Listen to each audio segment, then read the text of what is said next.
Hello students, पिछले lecture में हमने बात की थी कार्बन एंड इट्स कंपाउंड्स में नोमेनक्लेचर की, इलेक्ट्रॉन डॉट स्ट्रक्चर हम कैसे बनाते हैं और हमारे पास साइक्लो पेंटेन, साइक्लोहेक्सेन, आइसोमेरिज्म, ये सभी हमने प्रीवियस लेक्चर में कर लिए हैं। आज का हमारा जो टॉपिक रहने वाला है वो टॉपिक है प्रॉपर्टीज़ ऑफ कार्बन कंपाउंड्स। एक हमने पढ़ा था स्टार्टिंग में प्रॉपर्टी ऑफ कार्बन, दोनों में डिफरेंस है, ध्यान से सुनिए। एक हमारे पास है प्रॉपर्टी ऑफ कार्बन और आज का जो हमारा टॉपिक है वो है प्रॉपर्टी ऑफ कार्बन कंपाउंड्स। यहां पर जो प्रॉपर्टी हमने की है स्टार्टिंग में वो सिर्फ कार्बन की प्रॉपर्टी थी, जो यूनिक प्रॉपर्टी वो दर्शा रहा था कैटाइनेशन और टेट्रावैलेंसी। यहाँ पर कार्बन से जो कंपाउंड बनते हैं, फॉर एग्जांपल हमने इथेनॉल, इथेनोइक एसिड, हमारे जो कंपाउंड्स बने थे वो किस प्रकार की प्रॉपर्टी हमारे पास शो करते हैं, आज के लेक्चर में हम यही पढ़ेंगे।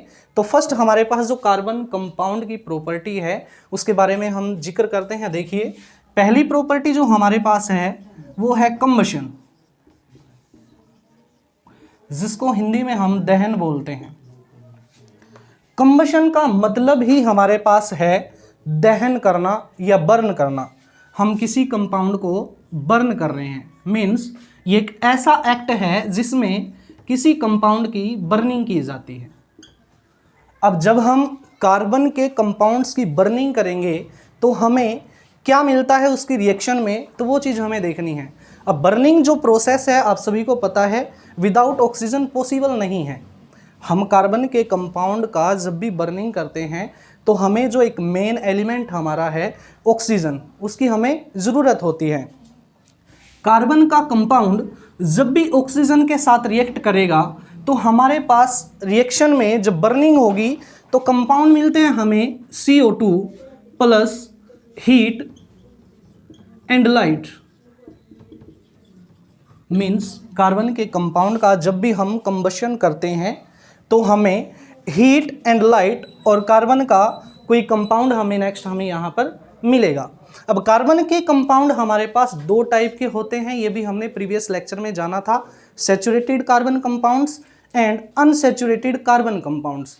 सैचुरेटेड कार्बन जो कंपाउंड हमारे पास होते हैं वो किस प्रकार से बर्न करते हैं और अनसैचुरेटेड किस प्रकार से बर्न करते हैं वो हम देखेंगे। हमने कंपाउंड लिया है CH4, जिसको हम मीथेन बोलते हैं। कैसे बनाएंगे इसका नाम? एक कार्बन है हमारे पास और एक कार्बन के लिए हमने वर्ड यूज किया था मिथ, और दूसरा कार्बन हमारे पास है नहीं तो सिंगल बॉन्ड ही हम मेजर करेंगे। तो सिंगल बॉन्ड के लिए हमारे पास नाम बनेगा N।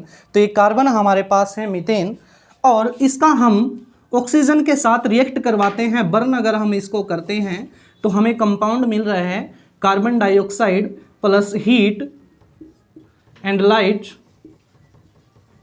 और प्लस वाटर। मीन्स कार्बन के कंपाउंड का जब भी रिएक्शन किया जाता है ऑक्सीजन के साथ तो मेनली हमें कंपाउंड मिलता है एक carbon dioxide plus heat and light. Heat और लाइट की फॉर्म में हमारे पास यहाँ पर एनर्जी बाहर निकलती है और इसी प्रोसेस को हम एक्सोथर्मिक प्रोसेस भी बोलते हैं, जो आपने फर्स्ट लेक्चर में सीखा है। किसी भी रिएक्शन के अंदर अगर हीट बाहर निकल रही है तो उस रिएक्शन को हम एक्सोथर्मिक रिएक्शन बोलेंगे। तो कंबशन जो हमारे पास प्रोसेस है ये एक एक्सोथर्मिक प्रोसेस भी हमारे पास हम इसको बोल सकते हैं। कार्बन के किसी भी कंपाउंड को अगर ऑक्सीजन की प्रेजेंस में हम बर्न करते हैं तो हमारे पास कार्बन डाइऑक्साइड, हीट और लाइट बनती है। दूसरी बात आपने देखा होगा, कई बार हम आम एग्जाम्पल लेते हैं, घरों में यूज़ करते हैं। किसी भी बर्तन में हम खाना पका रहे हैं, पानी को गर्म कर रहे हैं, तो आपने देखा होगा उसके नीचे से जो बर्तन है वो ब्लैक हो जाता है। वो किस कारण से होता है? यहाँ पर हमारे पास एक हमने एटम लिया है ऑक्सीजन। अगर किसी कंपाउंड में हमें एक्सेस अमाउंट में ऑक्सीजन मिल रहा है बर्न करने के लिए तो उस कंपाउंड के अंदर जो ऑक्सीजन निकलेगी वो ब्लू फ्लेम में निकलेगी। और ब्लू फ्लेम का मतलब क्या है कि जो ईंधन हमारे पास है ये प्योर है और सैचुरेटेड कंपाउंड है, और ऑक्सीजन की जो एक्सेस है वो हमें भरपूर मात्रा में मिल रही है। अगर हमारे पास वही कंपाउंड हमारे पास येलो और ब्लैक फ्लेम हमारे पास यहाँ पर देता है, तो वो कंपाउंड हमारे पास ऑक्सीजन की प्रेजेंस तो होती है लेकिन एक्सेस अमाउंट में हम ऑक्सीजन को नहीं दे पाते, जिसकी वजह से हमारे बर्तन हैं वो क्या हो जाते हैं, काले हो जाते हैं। और ये जो कार्बन कंपाउंड है वो भी हमारे पास कैसा होता है, अनसैचुरेटेड होता है। एग्जाम्पल के लिए हम घर में एलपीजी यूज करते हैं, liquid petroleum gas. Liquid petroleum gas का जो हम यूज कर रहे हैं एक सैचुरेटेड कार्बन के कंपाउंड का एग्जाम्पल है, मीथेन से ही बनता है क्योंकि उसमें मैक्सिमम क्वांटिटी मीथेन की होती है। अब जब हम इस कार्बन के कंपाउंड का ऑक्सीजन की प्रेजेंस में बर्न कर रहे हैं तो ये हमें येलो फ्लेम देता है। इससे हमें पता लगता है कि हमारा जो ईंधन है वो प्रॉपर अमाउंट में खपत हो रहा है और उसका हमें बेनिफिट भी मिल रहा है। लेकिन अगर अनसैचुरेटेड कार्बन कंपाउंड की हम बात करें तो यहाँ पे हमें येलोइश शूटी फ्लेम भी इसको हम बोल सकते हैं, जिसको हम कालिख भी बोलते हैं। कालिख या काला हमें हमारे बर्तन को करती है और वो फ्लेम कैसी होती है, हमारी येलो होती है। ये क्वेश्चन भी आपसे 1 नंबर में आपसे पूछ सकता है कि जो ब्लू फ्लेम है हमारे पास वो किस कार्बन के कंपाउंड से निकलती है, वो सैचुरेटेड कार्बन कंपाउंड से हमारी फ्लेम निकलती है। येलो ये सूटी जो हम फ्लेम बोलेंगे वो हमारी अनसैचुरेटेड कार्बन कंपाउंड से निकलती है। प्लस अगर ऑक्सीजन का अमाउंट हम भरपूर मात्रा में उसको दे रहे हैं, एक्सेस है ऑक्सीजन का, तो वो फ्लेम हमारे पास कार्बन जो कंपाउंड है वो प्रॉपर अमाउंट में हमारा बर्न हो रहा है, जिससे हमारे पास येलो फ्लेम निकलती है। और अनसैचुरेटेड कार्बन कंपाउंड की अगर हम बात करते हैं तो वो हमारा क्या होगा, येलो फ्लेम देगा। नेक्स्ट हमारी जो प्रॉपर्टी है इसके अंदर वो कर रहे हैं, सेकेंड प्रॉपर्टी हमारी है एडिशन रिएक्शंस, एडिशन होना।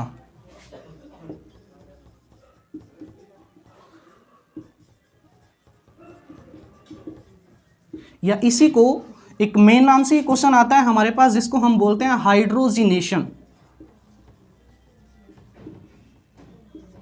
एडिशन रिएक्शन और हाइड्रोजिनेशन रिएक्शन वास्तव में है क्या, देखिए जहां पर वर्ड आपके पास आ रहा है हाइड्रोजन, अगर किसी कंपाउंड के आगे आपको ऐसा लिखा मिलता है डीहाइड्रोजिनेशन, या आपको मिल रहा है हाइड्रोजिनेशन, या आपको मिल रहा है डीहाइड्रेशन, जहां पे डी वर्ड आपका लगता है वहां पे उस कंपाउंड को बाहर निकाला जाता है।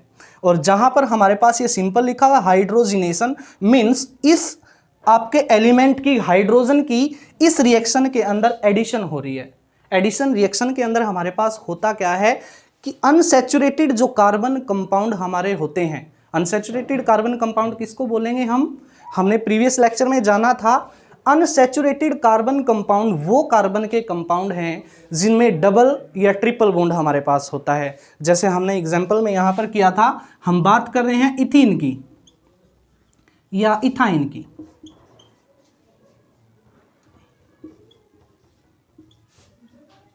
अब यहाँ पर अगर हम बात करें इथीन, इथ में यहाँ पर आपके पास कितने कार्बन होते हैं, 2 कार्बन होते हैं, हमने पढ़ा था। और इन के लिए हम कौन सा बॉन्ड लगाते हैं, डबल बॉन्ड। यहीं पर इथीन में हमारे पास 2 कार्बन होते हैं और आइन के लिए हम बॉन्ड लगाते हैं ट्रिपल बॉन्ड। अब इनकी अगर वैलेंसी को हम कंप्लीट करते हैं तो हमारे पास इस कार्बन के 2 बॉन्ड है, तो इसके पास हमारे पास 2 हाइड्रोजन और आ जाएंगे। ऐसे ही इस कार्बन के 2 हमारे पास बॉन्ड बने हुए हैं तो 2 हाइड्रोजन हमारे पास आ जाएंगे।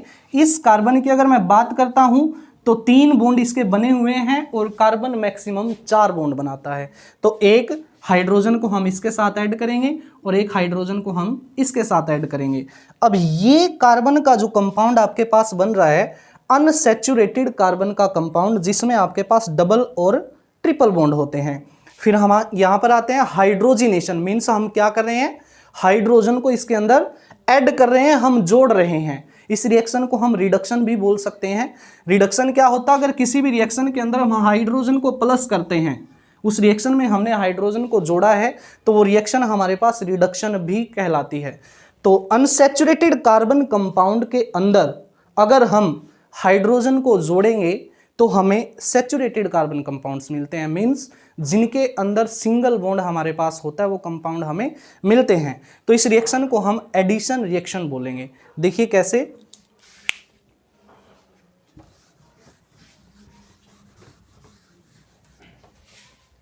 हमारे पास हमने लिया CH2 double bond CH2, double bond आ रहा है, अनसैचुरेटेड कार्बन कंपाउंड है, प्लस एडिशन करना हमें किसका, हाइड्रोजन का। जब हाइड्रोजन का हम एडिशन करते हैं तो हाइड्रोजन भी हमारा H प्लस और H माइनस में यहाँ पर टूट जाएगा, और जब भी किसी कंपाउंड पर बॉन्ड जाता है हमारा तो उस पर नेगेटिव और दूसरे पे हमारे पास पॉजिटिव आता है। हमारे पास हमने पढ़ा है चार्जेस एक दूसरे के अपोजिट जाते हैं, मीन्स यहाँ पर H प्लस है तो ये माइनस की तरफ, और ये माइनस है तो ये प्लस की तरफ हमारे पास कंपाउंड बनाएगा CH3 और CH3। एक बॉन्ड इसमें से आपके पास टूट गया है, ब्रेक होने के बाद आपके पास प्लस और माइनस आता है। जब बॉन्ड आपका ब्रेक हुआ, ब्रेक होने के बाद आपका एक हाइड्रोजन इस साइड में और एक हाइड्रोजन इस साइड में, पहले से 2 हाइड्रोजन थे इधर और 2 हाइड्रोजन थे हमारे इधर। अब हमारे पास क्या है, एक हाइड्रोजन इस तरफ और एक हाइड्रोजन इस तरफ। किसकी प्रेजेंस में होती है रिएक्शन, निकल की प्रेजेंस में। निकल यहाँ पर क्या है, किसी भी एटम को जब हम इस एरो के ऊपर लिखते हैं तो वो हमारे पास कहलाता है कैटालिस्ट। कैटालिस्ट क्या होता है, कैटालिस्ट एक ऐसा हमारे पास एटम और ग्रुप ऑफ एटम हो सकता है जो किसी भी रिएक्शन की स्पीड को इंक्रीज और डिक्रीज कर सकता है। मानिए कि आपके पास ये रिएक्शन है, ये रिएक्शन आपके पास 5 मिनट में हो रही है। अगर हम इसी रिएक्शन के अंदर कैटालिस्ट को यूज़ करते हैं तो इस रिएक्शन की स्पीड बढ़ के ऐसा भी हो सकता है कि ये रिएक्शन आपको 5 सेकंड में मिल जाए। इसका जो प्रोडक्ट है इस साइड में जो बनता है इसको हम प्रोडक्ट बोलते हैं, और इस साइड में जो ये हमारे पास कंपाउंड रखा जाता है इसको हम रिएक्टेंट बोलते हैं। तो एडिशन रिएक्शन में आपके पास होगा क्या, अनसैचुरेटेड कार्बन कंपाउंड में हम ऐड करेंगे हाइड्रोजन को इन द प्रेजेंस ऑफ निकल, it converted into saturated carbon compound. यहाँ पर आप देख रहे हैं कार्बन और कार्बन के बीच में सिंगल बॉन्ड है, और कार्बन के बीच में जो सिंगल बॉन्ड है वो सैचुरेटेड कार्बन कंपाउंड्स को दर्शाता है। यहीं पर हमारे पास इस रिएक्शन को हम हाइड्रोजिनेशन के नाम से भी जान सकते हैं, और एक बहुत अच्छा एग्जाम्पल इसके लिए है जो एग्जाम से भी पूछा भी जाता है आपको, कि ऑयल को अगर हम घी के अंदर बदलना चाहते हैं तो हम किस रिएक्शन का यूज़ करेंगे। तो यहाँ पर भी आपके पास यही रिएक्शन आती है, इसको एडिशन रिएक्शन या हाइड्रोजिनेशन रिएक्शन हम बोलते हैं। अगर ऑयल पे हम H2 गैस को पास करते हैं तो ये घी में बदल जाता है। जो ऑयल्स हमारे पास होते हैं अनसैचुरेटेड कार्बन कंपाउंड्स होते हैं, और घी हमारे पास सैचुरेटेड कार्बन कंपाउंड्स। लेकिन ये घी कौन सा है, ये घी हमारा ये नहीं है, ये इसको हम बोलते हैं वनस्पति घी, जो आप दुकान वगैरह से लेके आते हैं, जिसको डालडा घी भी आप बोल सकते हैं। तो ये जो ऑयल हमारा है, अगर हम हाइड्रोजन गैस को इससे पास करते हैं तो ये आपका घी के अंदर कन्वर्ट हो जाता है, जिसको हम फैट भी बोल सकते हैं। एक्चुअली में फैट तो हमारे पास दोनों हैं, लेकिन ये जो सब्सटेंस है ये हमारे स्वास्थ्य के लिए, हमारी हेल्थ के लिए बेनिफिट है, लेकिन ये हमें क्या करता है, हार्मफुल हमारे पास सब्सटेंस ये बनाता है। एडिशन रिएक्शन में ऑयल को घी के अंदर अगर कन्वर्ट करना है तो किस रिएक्शन का हम यूज़ करेंगे, हाइड्रोजिनेशन रिएक्शन का। कौन सी रिएक्शन का, हाइड्रोजिनेशन रिएक्शन।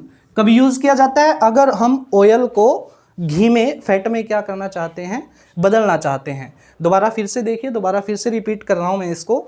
अगर अनसैचुरेटेड कार्बन कंपाउंड में हम हाइड्रोजन को ऐड करते हैं तो इन द प्रेजेंस ऑफ निकल, निकल की प्रेजेंस में, तो ये कन्वर्ट हो जाता है सैचुरेटेड कार्बन कंपाउंड्स के अंदर। और इसका एक बेस्ट एग्जांपल आपके पास है, ऑयल को अगर घी में हमें बदलना है तो हम हाइड्रोजन गैस को क्या करेंगे, इसके अंदर ऐड करेंगे या इसके ऊपर से हम पास करेंगे, तो ये हमारा कन्वर्ट हो जाएगा घी के अंदर, फैट के अंदर। नेक्स्ट प्रॉपर्टी की तरफ हम चलते हैं। थर्ड जो इसकी कार्बन के कंपाउंड्स की प्रॉपर्टी है वो है हमारे पास ऑक्सीडेशन।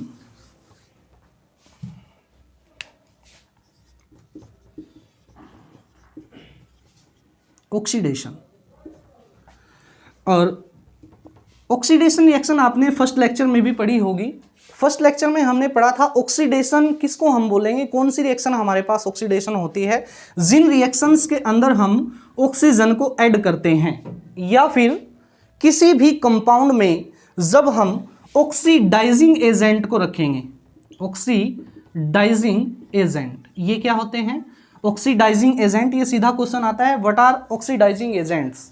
ऑक्सीडाइजिंग एजेंट्स वो हमारे पास सब्सटेंस होते हैं जो किसी रिएक्शन को ऑक्सीजन का सप्लाई करवाते हैं। एक वर्ड आ रहा है एजेंट, एजेंट आपने सुना भी होगा, ठीक है, जो बीमा वगैरह करते हैं वो आपको नई नई पॉलिसियां देके जाते हैं। तो यहां पर ऐसे ही ऑक्सीडाइजिंग मतलब ऑक्सीडेशन करवा रहा है, ऑक्सीडेशन करवा रहा है। तो ऑक्सीडेशन होता कैसे है, ऑक्सीजन के ऐड करने से। मीन्स ये ऐसा सब्सटेंस आपके पास है जो ऑक्सीजन की आपको सप्लाई करेगा, और ऑक्सीजन की सप्लाई करेगा तो इस रिएक्शन में आपके पास ऑक्सीजन ऐड होगी। और ऑक्सीडेशन किसको बोलेंगे हम, जब ऑक्सीजन हमारे पास ऐड हो रही है। तो इस रिएक्शन को हम बोल सकते हैं ऑक्सीडेशन रिएक्शन। इसमें मेनली कन्वर्ट होते हैं जो आपके पास एल्कोहल्स होते हैं। एल्कोहल हमने पढ़ा था, एल्कोहल किसको बोलते हैं हम, जिस भी कंपाउंड के अंदर आपके पास OH फैमिली आ जाती है इसको हम क्या बोलेंगे, एल्कोहल बोलेंगे। एल्कोहल को कन्वर्ट किया जाता है। अब ऑक्सीडाइजिंग एजेंट हमारे पास जो आया है, ऑक्सीडाइजिंग एजेंट के दो एग्जाम्पल मैं आपको दे देता हूं, K2Cr2O7 और KMnO4। इसका नाम हमारे पास पोटासियम डाइक्रोमेट और ये हमारे पास पोटासियम परमैंगनेट। इनको हम अगर एल्कोहल को इनकी प्रेजेंस में या तो हम KMnO4 का यूज करें या फिर K2Cr2O7 का यूज करें, क्योंकि दोनों ही हमारे पास ऑक्सीडाइजिंग एजेंट है और ऑक्सीडाइजिंग एजेंट हमें ऑक्सीजन का सप्लाई करवाएंगे। तो एल्कोहल है जो आपका वो बदल जाता है आपके पास कार्बोक्सिलिक एसिड्स के अंदर, कार्बोक्सिलिक एसिड्स के अंदर।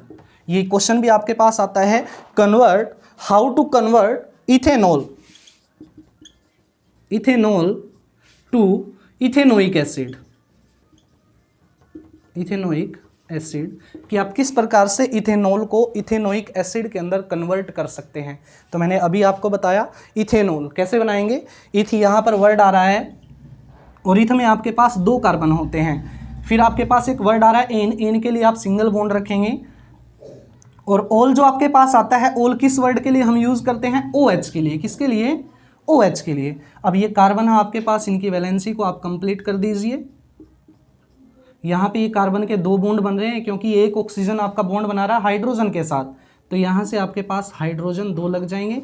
तो ये कंपाउंड आपके पास बनेगा CH3CH2OH। देखिए C है हमारे पास एक कार्बन, उसके ऊपर हमारे पास 3 हाइड्रोजन है, एक कार्बन है हमारे पास, इसके पास 2 हाइड्रोजन प्लस OH।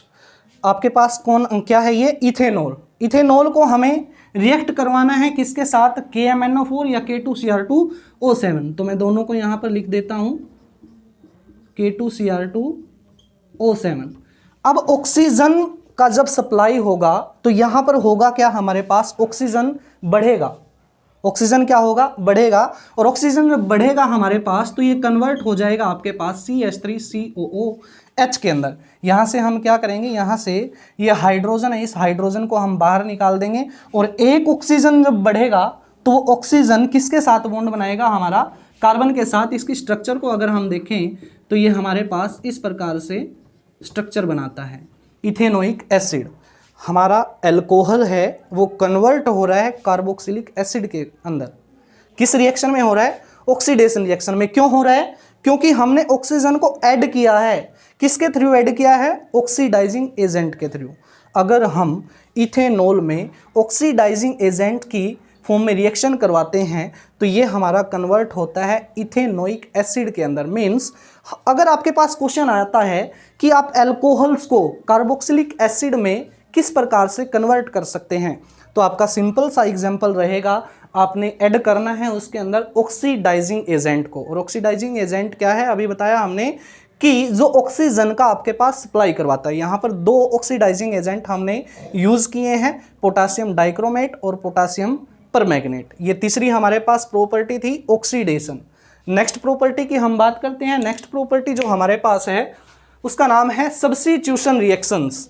जो हमारे पास कार्बन के कंपाउंड्स हैं वो जो रिएक्शन हमारे पास शो करते हैं वो होती है हमारे पास सब्स्टिट्यूशन रिएक्शंस। सब्स्टिट्यूशन रिएक्शंस ये अपने मैथ में भी पढ़ी हुई है। सब्स्टिट्यूट का मतलब क्या होता है, एक चीज़ को निकालना है हमें, ठीक है, दूसरी को वहाँ पर हमें क्या करना है, डालना है। इसको डिस्प्लेसमेंट भी हम बोल सकते हैं। जैसे हमारे पास कार्बन का जो कंपाउंड हमने लिया CH4 मीथेन, कैसा कार्बन का कंपाउंड है, सैचुरेटेड कार्बन का कंपाउंड। सैचुरेटेड कार्बन के जो कंपाउंड्स होते हैं वो अनरिएक्टिव होते हैं। अब उनको हमें रिएक्टिव बनाना है तो उनका जो रिएक्शन है हम करते हैं क्लोरीन के साथ, लेकिन ऐसे इनका रिएक्शन नहीं होता। इनका रिएक्शन करवाने के लिए हमारे पास जो मेन चीज़ है वो होती है सनलाइट। सनलाइट की प्रेजेंस में जब हम इसका रिएक्शन करवाते हैं तो हमारे पास ये स्ट्रक्चर बनता है H ऐसे, और क्लोरीन आपके पास 2 क्लोरीन है यहाँ पर। इस क्लोरीन को हमें क्या करना है, इस H की जगह पर सब्स्टिट्यूट करना है। तो यहाँ से हम क्या करेंगे, एक हाइड्रोजन को बाहर निकालेंगे, जो हाइड्रोजन आपका रिएक्ट करेगा इस क्लोरीन के साथ और वो बनाएगा आपके पास HCl। एंड नेक्स्ट यहाँ पर आपके पास ये क्लोरीन क्या होगा, इस H के स्थान पर आपके पास आ जाएगा, तो आपके पास कंपाउंड बनेगा H और Cl। तो हमारे पास जो ये रिएक्शन है, सब्स्टिट्यूट कर दिया किसने, क्लोरीन ने किसको, हाइड्रोजन को। तो यहाँ पर आपके पास जो रिएक्शन ये बन रहा है इसको हम बोलते हैं सब्स्टिट्यूशन रिएक्शन।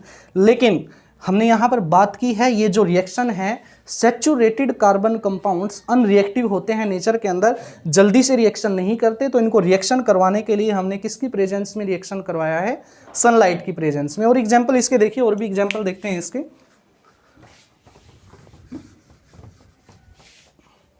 आपके पास ये बन रहा है CH3Cl प्लस HCl। अगर इसी कंपाउंड को मैं दोबारा से क्लोरीन के साथ रिएक्शन करवाता हूँ सनलाइट की प्रेजेंस में, तो ये आपका टर्न हो जाता है। यहाँ पर एक हाइड्रोजन है आपके पास, एक हाइड्रोजन आपने यहाँ से डिस्प्लेस करना है, तो यहाँ से आपके पास बन जाएगा CH2 और एक क्लोरीन और इसके अंदर ऐड हो जाएगा, तो ये कंपाउंड आपके पास बनेगा Cl2 और प्लस HCl आपके पास यहाँ पर क्या होगा, बाहर निकल जाएगा। अगर इसके नाम की हम बात करते हैं, जो नोमेनक्लेचर में हमने सीखा था, एक कार्बन के लिए हम वर्ड यूज़ करते हैं मिथ, सिंगल बॉन्ड के लिए एन, और क्लोरीन मैंने आपको बताया था एक्स का कोई भी ग्रुप आपके पास आता है, फ्लोरीन, क्लोरीन, ब्रोमीन, आयोडीन, इनके लिए हम हेलो वर्ड का यूज़ करते हैं। मीन्स फ्लोरीन के लिए फ्लोरो, क्लोरीन के लिए क्लोरो, ब्रोमो, आयोडो। तो हमारे पास यहाँ पर क्लोरीन आ रहा है, क्लोरीन हमारे पास सफिक्स होता है, प्रफिक्स होता है। प्रफिक्स मीन्स जो नाम के आगे लगता है, जैसे मैंने एग्जांपल दिया था, हम नाम के आगे मिस्टर लगाते हैं। तो ऐसे आपके पास मीथेन है, और मीथेन में यहाँ पर क्लोरीन में आपके पास लग जाएगा क्लोरोमीथेन। तो इस कंपाउंड का अगर हम नाम लिखेंगे तो क्लोरोमीथेन। इस कंपाउंड की अगर हम बात करते हैं, इसमें क्लोरीन 2 हैं, 2 क्लोरीन के लिए एक वर्ड लगता है जिसको हम बोलते हैं डाई। 2 कोई भी चीज़ आपके पास नेमिंग में अगर आती है एक साथ, तो उसको हम डाई से रिप्रेजेंट करते हैं, डाई क्लोरो मीथेन। नेक्स्ट हम इसकी रिएक्शन करवाते हैं CH2Cl2 plus Cl2 in the presence of sunlight. तो आपके पास ये बन जाएगा CHCl3 प्लस HCl। ये वही कंपाउंड है जो आप देखते हैं, इसका नाम क्लोरोफॉर्म। आपने देखा होगा अक्सर मूवीज़ के अंदर, ठीक है, वो क्या करते हैं, किसी को भी बेहोश वगैरह करते हैं, रुमाल के ऊपर इसको ऐसे डाल के बच्चों को ऐसे कर देते हैं। तो ये जो कंपाउंड आपके पास होता है ये क्लोरोफॉर्म होता है। नेक्स्ट इसी कंपाउंड अगर दोबारा से रिएक्शन करवाता हूँ मैं इसकी CHCl3 प्लस Cl2 सनलाइट की प्रेजेंस में, तो ये आपके पास बनेगा CCl4 और इसका नाम हमारे पास हो जाएगा टेट्रा क्लोरोमीथेन। आपको याद होगा प्रीवियस लेक्चर में मैंने आपको बताया था, जहाँ पर वर्ड 4 आता है, 4 के लिए हम यूज़ करते हैं टेट्रा। और क्या है हमारे पास यहाँ पर क्लोरीन, तो क्लोरीन के लिए हम यूज़ करेंगे क्लोरो, और यहाँ पर आपके पास बनेगा मीथेन। तो ये कंपाउंड आपके पास बन रहा है टेट्रा क्लोरोमीथेन। और इस कंपाउंड की अगर हम बात करें ट्राई क्लोरोमीथेन। Thank you. आज के लिए इतना ही। नेक्स्ट हम सीखेंगे, नेक्स्ट वीडियो में जल्द ही आपके सामने आएगी। Thank you.